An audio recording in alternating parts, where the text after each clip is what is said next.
Okay, so in this video today, we're going to cover section 2.6, which is on transformations of functions. So in this section, we're going to look at transformations of functions, and in particular, how these changes or these transformations are reflected in the graph of the function.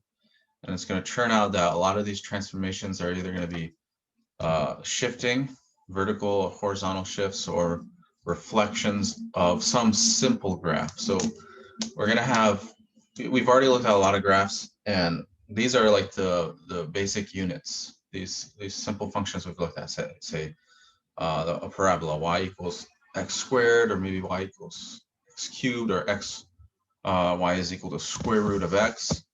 And basically all other functions, or a lot of the functions that we're interested in, can be built from those simple functions by various transformations. And in the same way, the graphs of these functions that we're going to deal with can be built from the graphs of these more simple functions simply by shifting a given graph vertically or horizontally, or reflecting it, or scaling it, or stretching it somehow. So let me share my screen, and we'll delve right into that.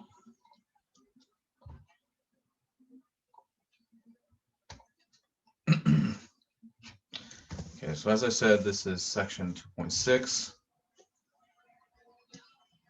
and this is on transformations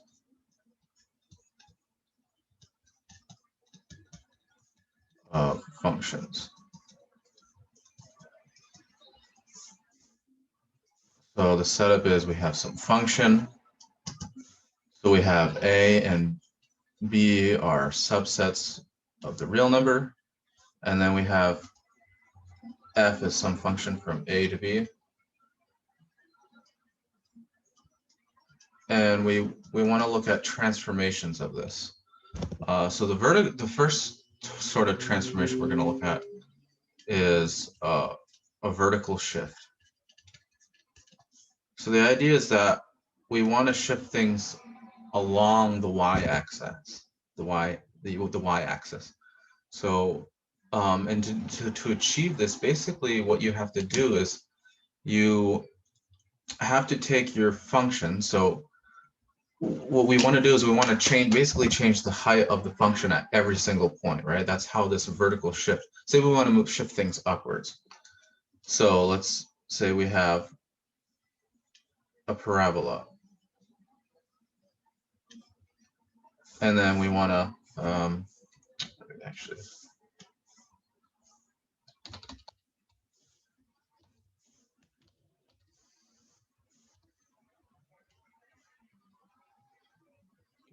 For a moment.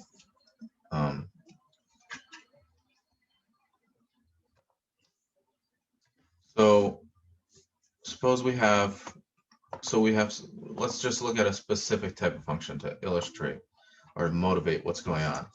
So suppose we have the function, suppose our function f is f of x is equal to x squared.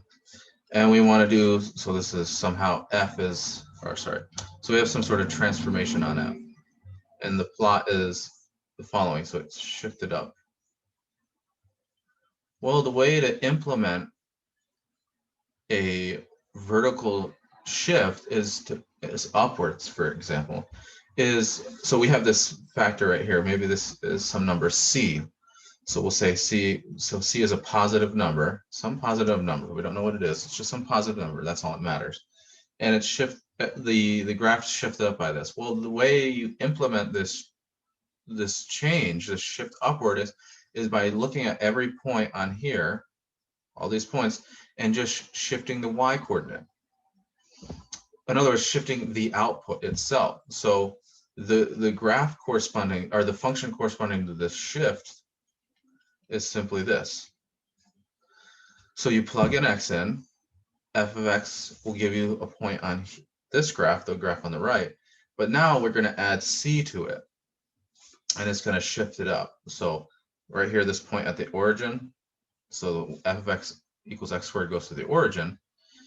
So when you plug in 0 to f, right here, you get 0, but then you're going to add c to it, and that's what the effect of that is. It's going to shift it up here to this point, and then you're doing that at every single input. So you plug a number x in, you look at what f of x is, and then you add c to it, and that's the effect of that is it's going to shift all the y coordinates upwards. So that's how that works. And then, as you can guess, if you want to shift downwards, so this is a shift upwards. And as you can guess, if you want to shift downwards, you simply subtract the number c. So let me just summarize this. So vertical shifts. This observation here, you can find this in the book. So we have these vertical shifts of the functions. Now just f of x represents any function, not necessarily x squared. So we're going to say, suppose c is some positive number. We're starting out with that. And then we have these two cases. You either want to shift a graph upward, the graph of f of x upward, or downwards. And the way so I'm going to tell you one of two things. The first thing is, how do you write down the function corresponding to a given shift, whether it's upward or downward? And then how do you plot it? So this is like there's a geometric aspect to this vertical shift, and then there's this algebraic aspect. There's this algebraic condition. So if we want to do a vertical shift, so to graph y is equal to f of x plus c, so this is the algebraic condition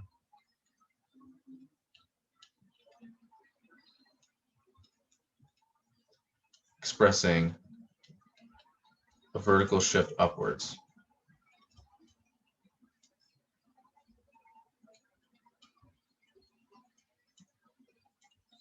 So, so to graph this vertical shift upwards, this is the algebraic condition. You simply shift the graph of f of x upwards c units. We generally don't deal with units in this class, but you could assign units to a measurement to these, to your real line.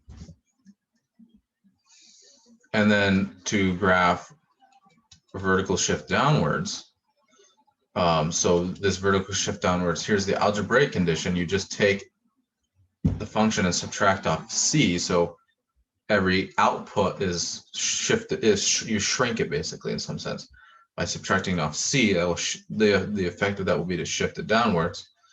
So to graph the vertical shift downwards, so to graph this function right here, you just simply shift the graph of f of x downwards.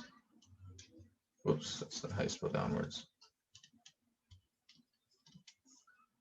C units.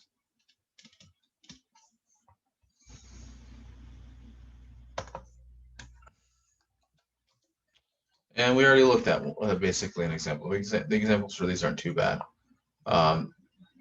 So we started with a function f of x. And this example also gave us the intuition how to basically, in some sense, define what vertical shifts are. This is what we want. This is what we mean by a vertical. So we have this picture in mind. We know geometrically what a vertical shift looks like. But now we want to express this more formally with mathematical notation, because images and pictures can sometimes be misleading. So in a simple example like this, we definitely want this to mean vertical shift. And then from this definition, from this example, we infer a more general definition. So, or we somehow abstract the definition from this example. So the example is f of x is equal to x squared. And geometrically, it's clear what a vertical shift is. You just take the whole graph and move it up c units. Well, how you do that is you just add c to every output of the function f of x. So the graph of this function right here the function corresponding to this graph is this one right here. So that's that example. There's some more examples in the book, but they're fairly straightforward. So if you have trouble with this, you can go see those, or if you have and you still have trouble with it, we can meet during office hours, which is what is up to your discretion. The office hours, if it hasn't been made clear, it should have been at least on the syllabus, or I think I mentioned it during a live lesson, that I don't have office hours set up. It's by appointment, and it's more just so it's more one-on-one, and we don't have a messy Zoom situation with a bunch of people and trying to figure out who's there first and etc. So office hours are by appointment. So if don't hesitate to set up an appointment and meet with me if you need that.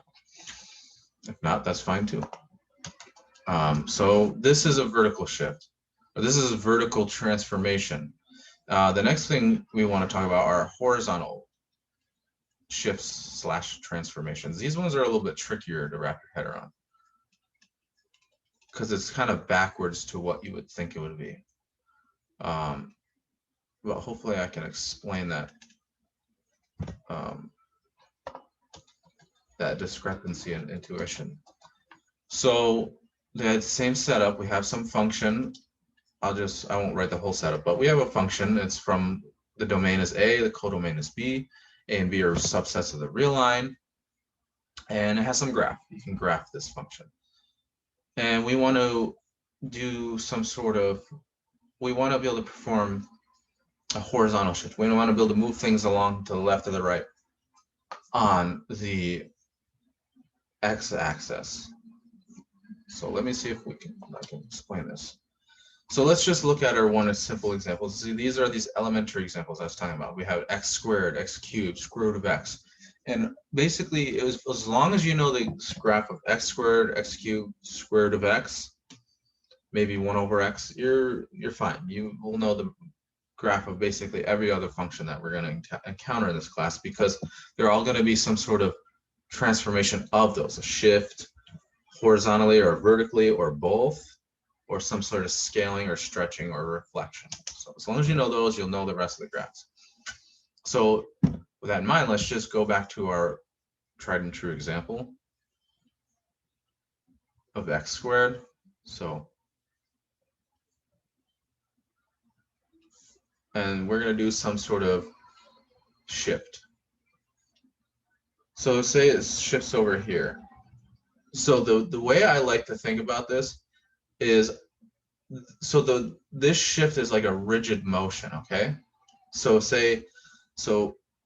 we have this point 0, and we have this point, say it gets shifted over to x equals c. Actually, that may not do that. Let's just say it just gets shifted over to this point on the x-axis, c. And so these shifts, the horizontal and vertical shift at least, are rigid motions. So if you know, so when you move the graph, you're moving every point in the same way, basically. So you're moving all points away from the y-axis. So you're always moving it away from, whether it's a horizontal shift or vertical shift, you're moving away from the axis. In the case of a vertical shift, you're moving away from the x-axis. In the case of a horizontal shift, you're moving away from the y-axis. So when you're doing this horizontal shift, and the same thing with the vertical shift, your graph, each point on the graph is moving the same distance away from the y-axis. So you can, if you want, trace these along, you can draw lines from the y-axis to the x-axis. But the point is that they're all moving uniformly together. This is a rigid motion.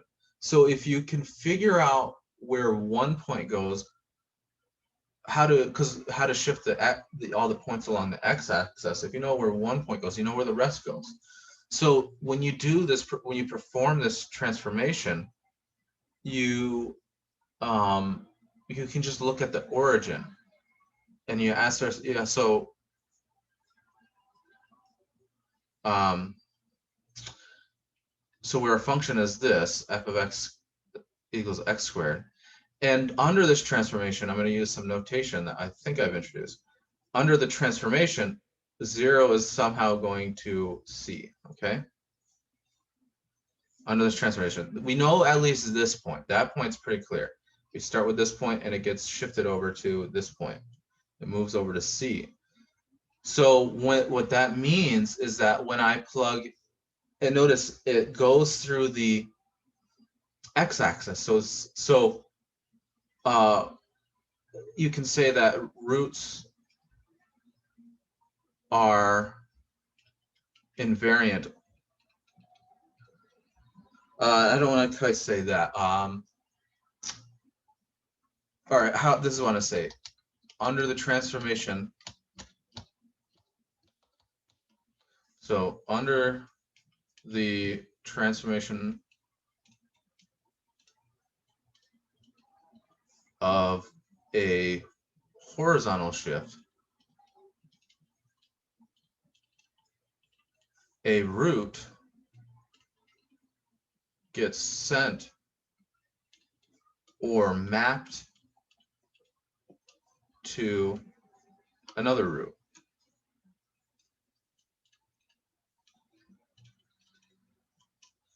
So 0 is a root of f of x, which is f of x equals x squared. When you plug in 0, you get 0.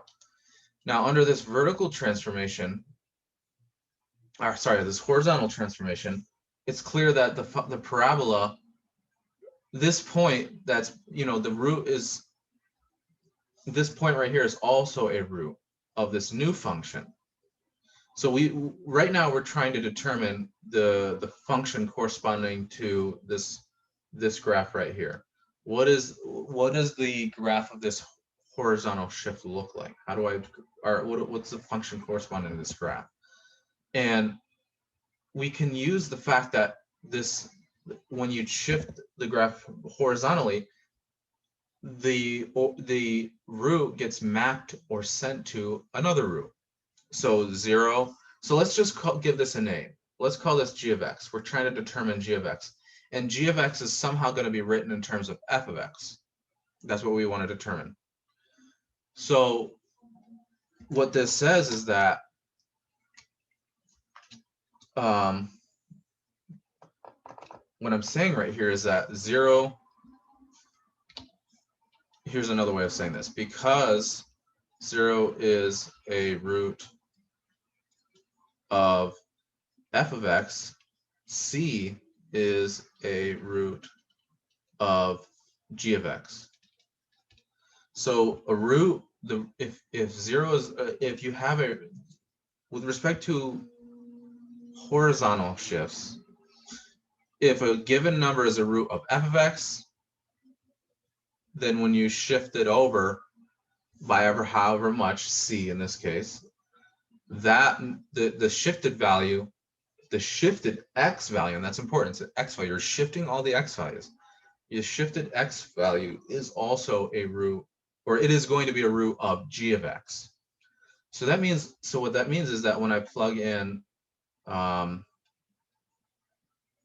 c, I should get 0. And the function should be some sort of square. It should be something squared, right? Because it's a parabola. It's just shifted over. Well, the only way that this can work out, really, or the most natural way that this can work out, and straightforward way that this can work out, is if g of x is equal to this, x minus c squared. That's really the only way that this can work out. And it makes sense now. When you plug in c, you get 0. And this is the graph of a parabola. And this graph will in fact be this one right here. So this is how you obtain a transformation. It's kind of counterintuitive. See, we're subtracting off. And the way I like to think about that is just looking at the origin. Where is a root going? Keep track of those roots, the points where the graph passes through the x-axis. Because when you shift those over, when you shift things over horizontally, it's a point that's going to go through the x-axis still, just like this. Maybe you want something that's let's look at something. So yeah, so I'll look at another example, but the point of this whole discussion is to motivate the fact that if you want to shift the graph of a function f of x to the right by some number c, you subtract off the c. So in the case of a vertical shift, you're changing the output values, but in the case of a horizontal shift, you have to change the input values. See, you plug a number x in, but before you evaluate the function f at it, you're going to subtract off c, and that will have the effect of moving things along the x-axis or moving things along horizontally. So let's look at another example to make this perhaps a little more clear. So just because the parabola, it has a root at the origin, but it's kind of weird because it almost some sense doesn't look like it passes through it, but it does because it's in fact a solution. 0 is a solution to x squared, a root to it, but it just kind of bounces off the origin. So let's look at a line. So suppose we have f of x is just x, and we want to shift it over to the right. So and then c is some positive number still. Let's look at a simpler graph actually. So now if you plot, oh, this is too big actually.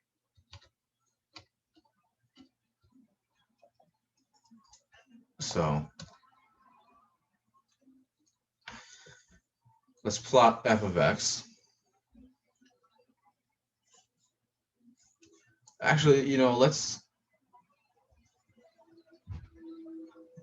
okay, so f of x is just x, c is some positive number, and now we want to say that this represents some horizontal shift of f of x. So we want to kind of verify this, that this is the right formula.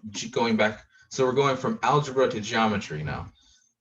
Before we started with geometry to get a definition of these vertical transformations, but now we're going from algebra to make sure that everything syncs up. We want the algebraic picture to sync up, or we want this algebraic approach to transformations to sync up with these geometric pictures.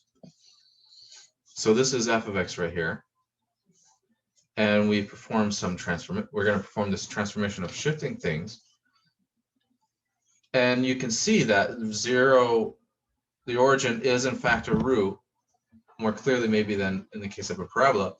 The origin, or x equals 0, is a root of f of x equals x. It's passing through the origin. Now if you plug in c here, you get 0. So this should be a line that passes through some point, the point c, whatever that is. So this point right here is being shifted over to c, and we're representing over here on the right. But every other point is moving along with it. So it's like you're dragging along. So this point gets dragged along here. But then you've got another point gets kind of dragged along here. So you're basically adding, this is not a perfect graph, of course. It should be probably tilted up a little bit more, actually. Yeah, it should be tilted this way a little bit, so that this really should be meeting like right there or so. But anyways, you're shifting everything over by the same amount, this number c, and in particular, the roots. So a root gets sent or mapped to a root. So if you have if you have a root of f of x, say call it x sub 0, then then the c, or x plus c, will be a root of g of x. Basically, any roots of f of x get sent to roots of g of x through this transformation. So let me just summarize everything, just as I did in the case of vertical shifts.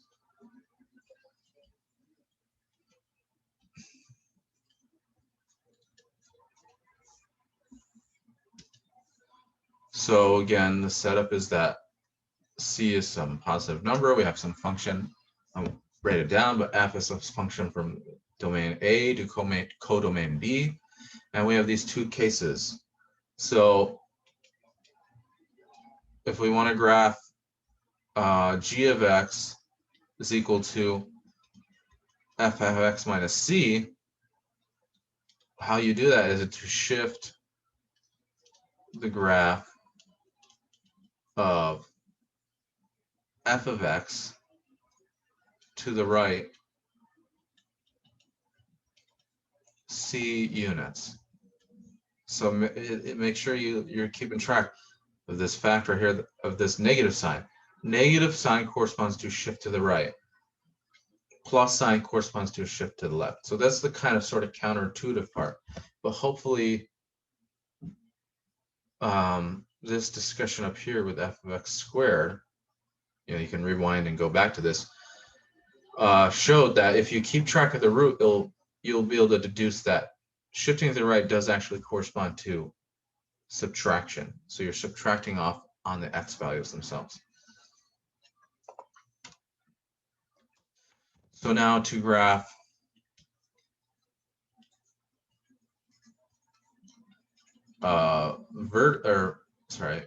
to graph a, I don't know if this is showing up on the video recording, but for some reason I write something and it disappears. So hopefully that's not happening on your end. Let me just erase this, fix this. So to graph g of x is equal to f of x plus c, you shift the graph of f of x to the left. So this is right, and subtraction corresponds to the right. Addition corresponds to the left.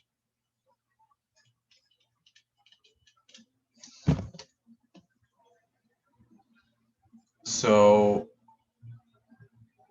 another type of transformation you can have, and this is one that's a different sort of this is a transformation in a different category, are reflections. So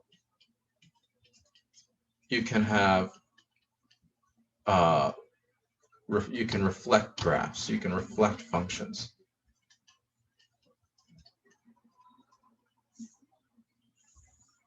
And again, we want to start with some simple geometric picture and then deduce what it means. What does it mean to reflect something algebraically? How do we want to formalize these geometric pictures with symbols so that we have a precise way of stating things, precise and concise way of stating things. So again, we're going to just start with x squared.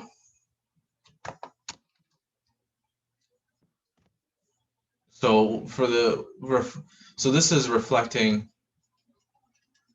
We're going to look at two different types of reflections. So this is reflecting over the x-axis.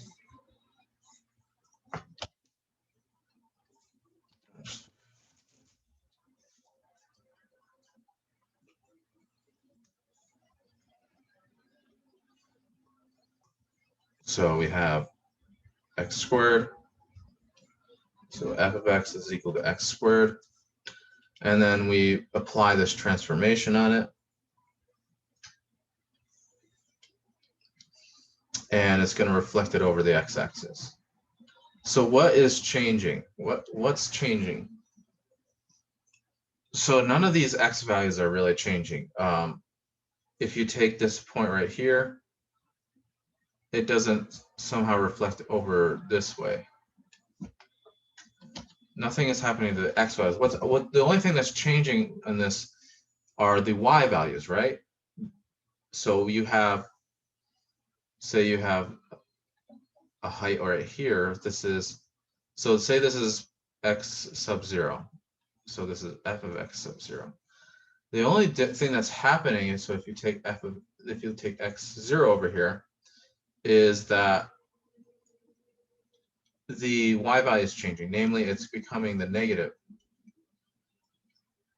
of whatever the f of x value is. So this is g of x, and we want to determine what is this equal. How do we express this transformation algebraically? Well, it's pretty simple, I think, from this picture, that you just simply negate every y value. So g of x is going to be negative f of x.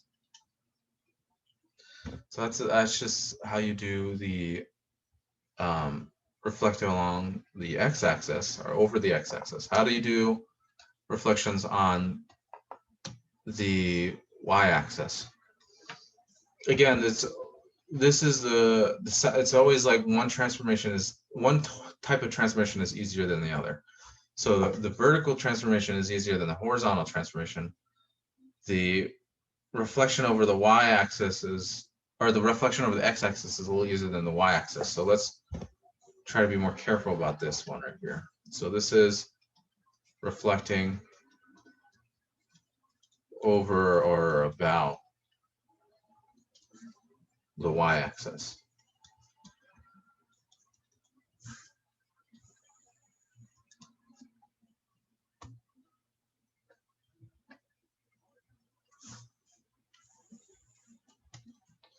So in this case, if you reflect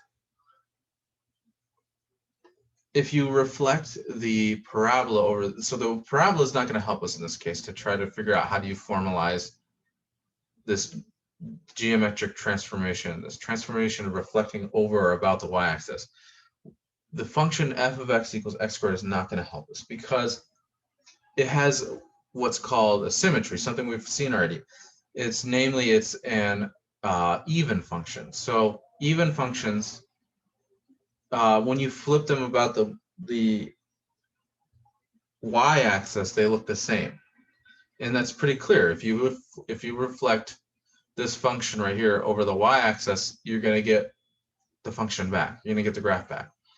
So we want to look at something that doesn't have a symmetry about the y-axis, and the next easiest function to look at is f of x is equal to x cubed. So this looks something like this. This is supposed to be, I didn't draw this perfectly, but this is supposed to go through the origin. And when you reflect this, you get something like, let's see if I can do this. Something like this.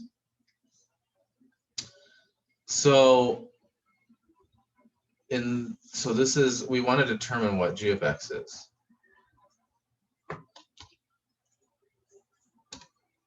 So this is the transformation that takes place. And the idea is as you can probably anticipate, the transformation, when you express that algebraically, is not happening with the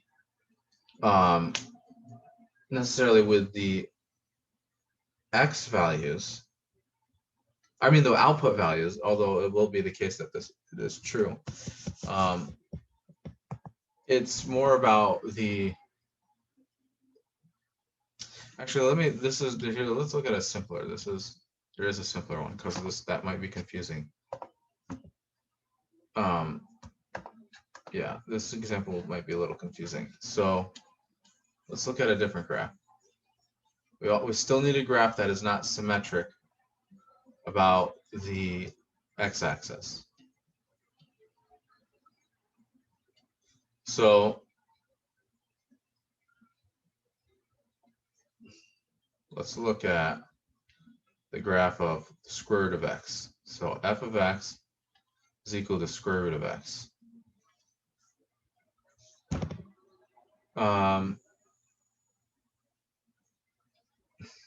So we're reflecting. Oh wait, I'm sorry. No, this is wrong. This is not right. This is not right.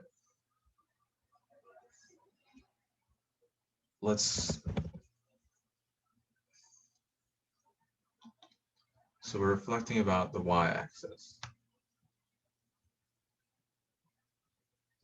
Actually, we can do a variation of this.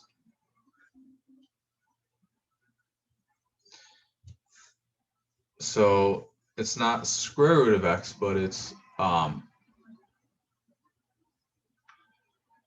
square root of negative x.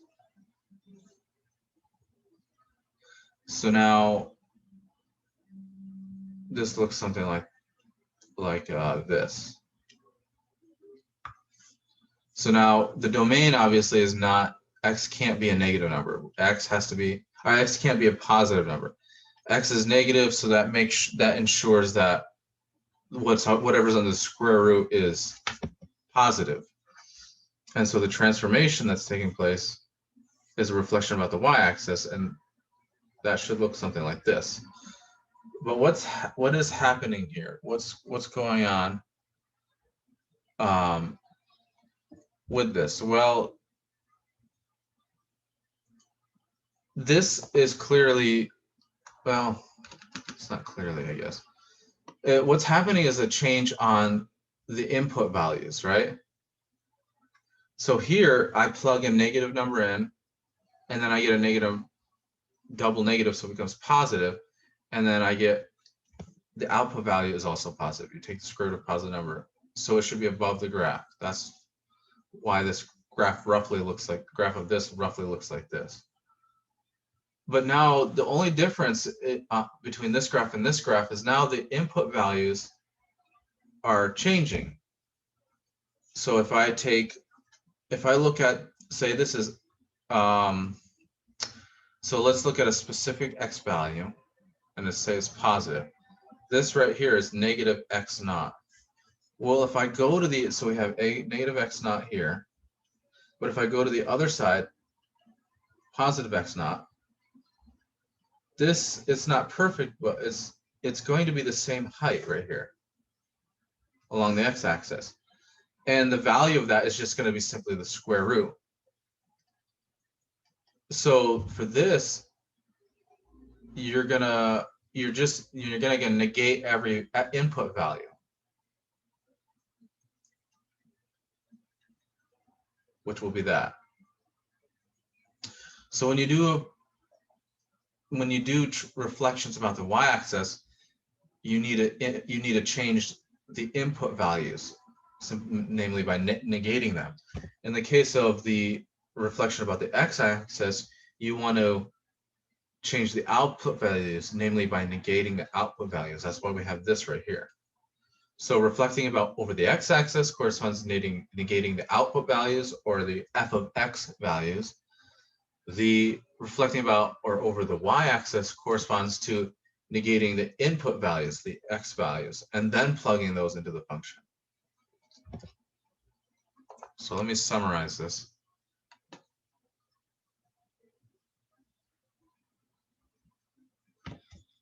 So this is reflecting graphs. Let me summarize these two cases.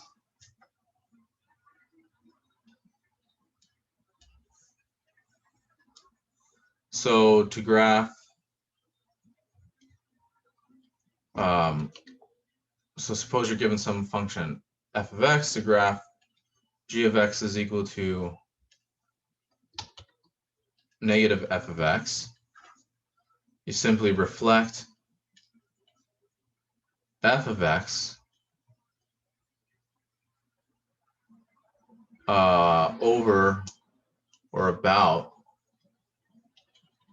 the x-axis. So that's one type of reflection. Then to graph the function g of x is equal to f of negative x, reflect f of x over or about the y-axis. So these are these two cases. So negating the output values corresponds to reflecting over the x-axis. Negating the input values corresponds to reflecting over the y-axis. So we have one more type of transformation, and then we have a definition I want to introduce for that I've already brought up. I didn't write down a definition though. It's about symmetries with respect to these transformations, namely functions being even or odd. But let's look at stretching and shrinking. So the first type of stretch or shrink that we have is a vertical stretch.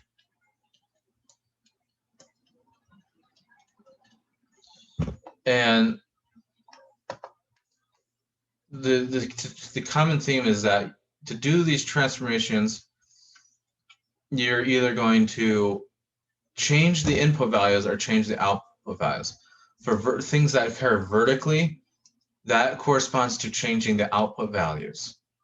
For things that occur horizontally, that corresponds to changing the values, the input values. So I'm just going to write this table down because I think if I just write this table down, I think it'll be pretty clear at this point what these how to interpret these transformations. So if you have, so the setup is that you have f of x from a to b is some function.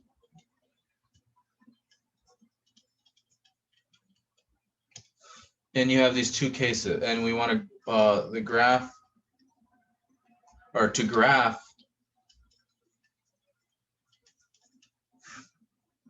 g of x is equal to c.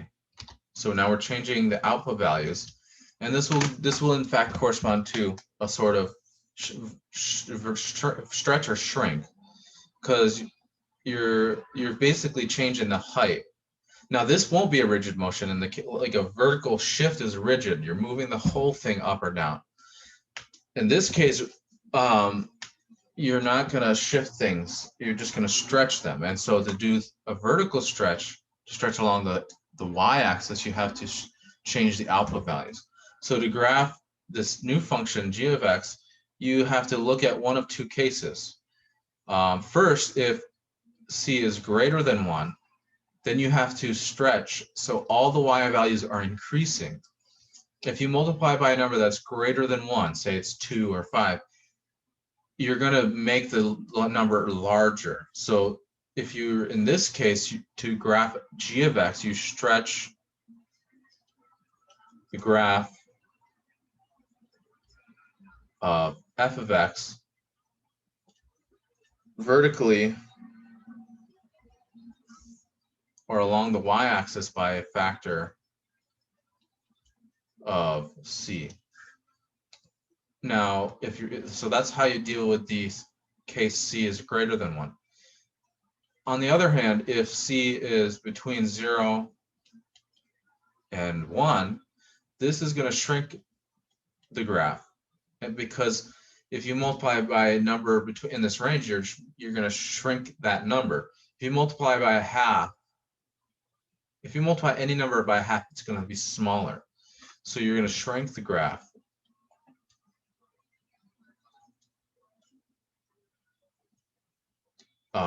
Shrink the graph of f of x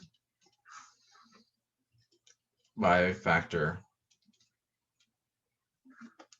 of c. So that's how you deal with these two cases.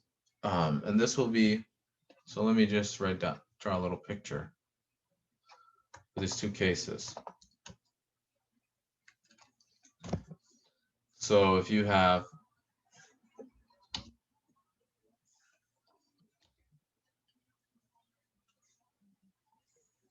so this will be c is greater than 1, and say you have some function like this.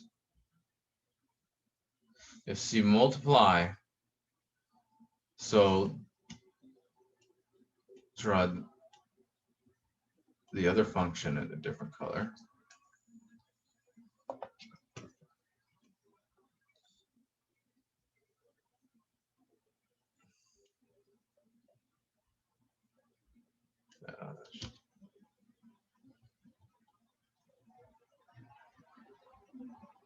Something like that. So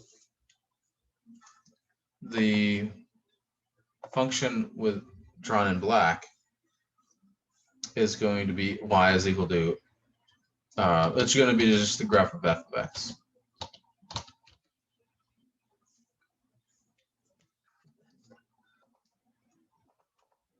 Yeah, I erased it on accident. I don't know how to get it back now.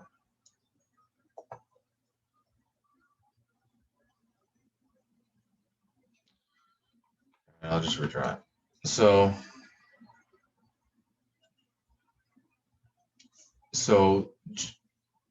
g of x is in red, which is equal to c of f of x. And then in black is f of x. And so the root is the same. Like, see, the root didn't go shift around. They both have x equals 0 as a root.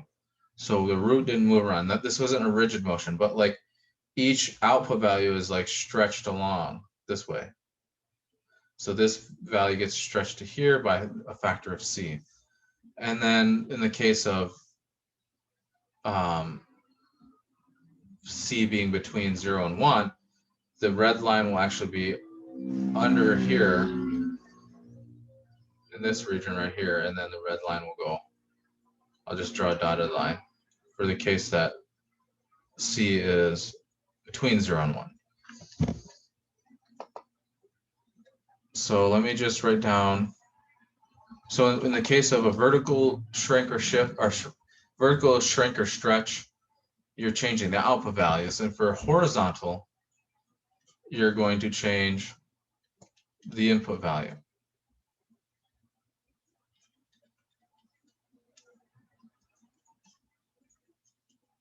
Stretch. So let me just summarize this, and you can look at the book. I won't attempt to draw a picture for this, but you can see it in the book. So to graph, so we're given a function f of x, and we want to draw this transformation of it, this shrink or stretch of it, which is done by multiplying the input values, or changing the input values by multiplying by c. Again, you have these two cases. If c is bigger than 1, you shrink the graph of f of x horizontally. No, it doesn't matter. Like, you don't have to worry about how you shrink it, like the precise factor. But all that matters is that in this case, you're shrinking it somehow. If you want to be precise, you're shrinking it horizontally by a factor of 1 over c. On the other hand, if c is between 0 and 1, then you're going to stretch. So we have a shrink, and then we have a stretch. The graph, oops, of f of x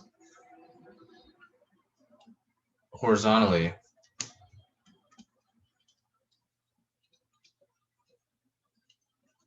by a factor of 1 over c.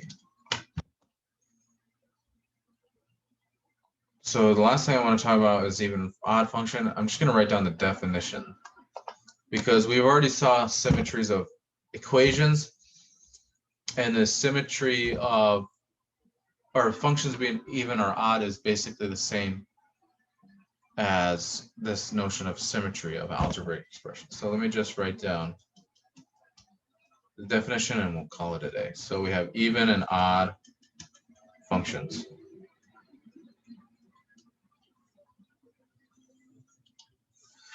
So we have some function f from x to b, x where a and b are subsets of the real numbers. We say that f is even if f of negative x is equal to f of x for all x in the domain, which is a. So in other words, what this says is that if you reflect things about the y-axis, it doesn't change. So for example, f of x equals x squared is an even function. So let me just point that out right here. That is an example, because if you square a negative number, it just becomes positive. So it follows from this fact that this is even. So now f is odd if f of negative x is equal to negative f of x for all x in its domain, which is A. And this is similarly can be interpreted in terms of reflections being, it has a symmetry with a certain reflection. I'll leave it to you to figure out. It's these are symmetries with respect to the reflections. So even symmetry means when you perform a reflection about the y-axis, the graph is unchanged, and even the function is unchanged. And the same thing with odd function. Function is odd if a symmetry, if when you, if you reflect it over the x-axis, it's unchanged. So there's a couple examples in the book. They're pretty straightforward. You can look at those, and if you have trouble with them, we can talk about them on Friday, or we can meet whenever you need to. So that's all for now. And then tomorrow and the next day I'll release some more videos, and I'm going to release the homework today, Monday, and it will be due the next Monday. So that's all for now. Let me just stop sharing and stop recording.